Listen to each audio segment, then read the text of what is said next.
Bonjour chers amis, parlons des problèmes de l'Audi Q5. Les voitures d'occasion sont dominées par l'Audi Q5 avec des moteurs diesel. Ce n'est pas étonnant, il s'intègre parfaitement au caractère de cette voiture et lui confère une dynamique suffisante et parfois sensationnelle, par exemple SKQ5 3.0 TDI. Les unités de base ont 4 cylindres et une injection Common Rail. Ils sont beaucoup plus durables que les anciens 2.0 TDI avec injecteur à pompe, mais les mécaniciens conseillent de vérifier deux choses avant d'acheter, l'état de la pompe à huile et la qualité du système d'injection. Cependant, on peut supposer que les moteurs 2.0 TDI CR peuvent parcourir au moins 300 000 km sans problème majeur, bien sûr, tout en maintenant des intervalles d'entretien plus rigoureux, vidange d'huile tous les 15 000 km, remplacement de la courroie de transmission tous les 90 000 km. L'achat d'un modèle diesel 3.0 TDI V6 présente un risque plus élevé. Ce moteur est connu pour tracter une chaîne de transmission qui, théoriquement, ne devrait jamais être changée. Heureusement, tout cela concerne les anciennes générations de ce moteur, produites avant 2008. C'est pourquoi seules les voitures d'occasion de la première année de production sont à risque. Les plus récentes utilisent des chaînes de transmission modernisées, qui ont une durabilité beaucoup plus grande. Un symptôme caractéristique de la traction dans un moteur 3.0 TDI V6 est un fonctionnement bruyant quelques secondes après le démarrage du moteur. L'Audi Q5 manque de moteur à essence simple et fiable. Tous sont équipés d'une injection directe de carburant. Le 2.0 TFSI de base de 180 bar/211 CH suscite des sentiments mitigés, les clients craignent des problèmes de surconsommation d'huile. Il convient toutefois de noter que ce problème peut concerner les modèles fabriqués jusqu'en 2011. Il s'agit d'un malheureux moteur de la famille EA888. Dans un effort pour réduire les frottements internes, le constructeur a utilisé des maillons trop fins qui ne pouvaient pas supporter de lourdes charges, par exemple un long trajet sur autoroute. Heureusement, dans le cas des moteurs à essence, nous avons eu des réactions du constructeur, l'offre du moteur 1.8 TFSI a été abandonnée et le 2.0 TFSI a été amélioré, Gen EA888-3.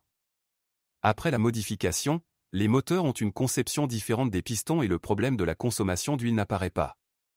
Malgré l'apparence similaire, la plupart des composants du moteur ont changé. Une caractéristique externe qui distingue la conception améliorée sont les deux variateurs de soupape. L'option la plus sûre est de choisir des voitures de 2011 ou plus récentes. Seuls les moteurs 4 cylindres les plus faibles sont équipés d'une boîte manuelle à 6 vitesses. Dans d'autres cas, il existe une boîte Tiptronic à 8 vitesses et une S-Tronic à 7 vitesses, dans la nomenclature Audi, elle est appelée la populaire boîte DSG.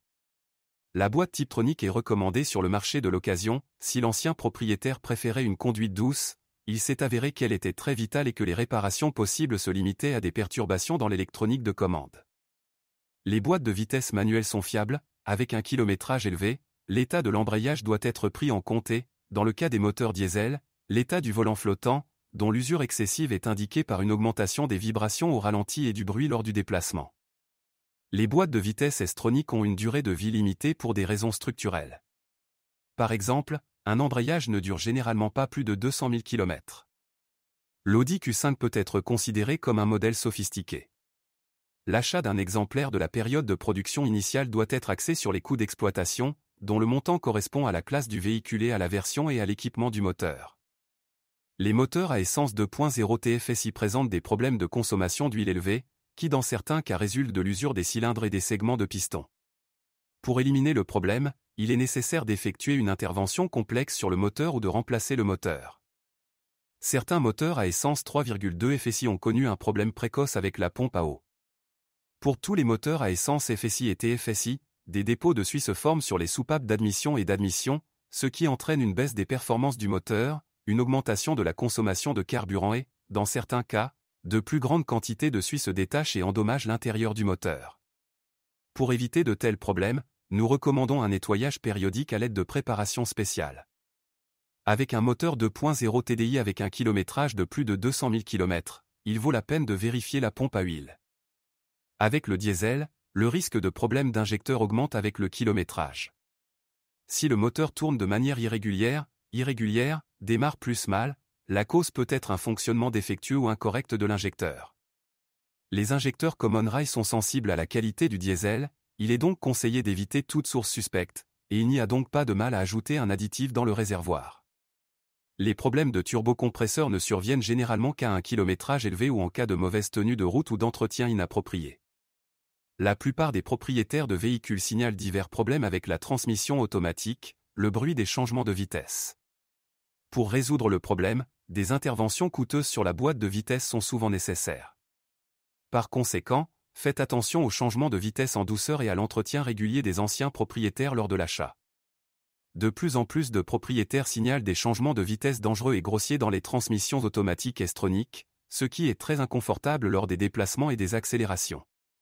Le problème est souvent résolu par une reprogrammation. Un grand nombre de propriétaires se plaignent des lucarnes fendues. La navigation est particulièrement gênante lors de la conduite sur de mauvaises routes. Pour éliminer le problème, il est nécessaire de lubrifier régulièrement les guides des lucarnes. Augmentation du nombre de problèmes de bagages ou de serrure de bagages. Problème de verrouillage du siège arrière. Des problèmes avec le haillon électrique ont été signalés sur certains véhicules. Un grand nombre de propriétaires signalent des problèmes avec les feux de jour, qui sont le plus souvent dus à un défaut de l'unité de commande DRL. Problème avec un briquet électrique. Le problème réside dans le fonctionnement inadéquat du relais et peut être résolu en reprogrammant le logiciel. De nombreuses plaintes concernant le fonctionnement de l'interface multimédia MMI.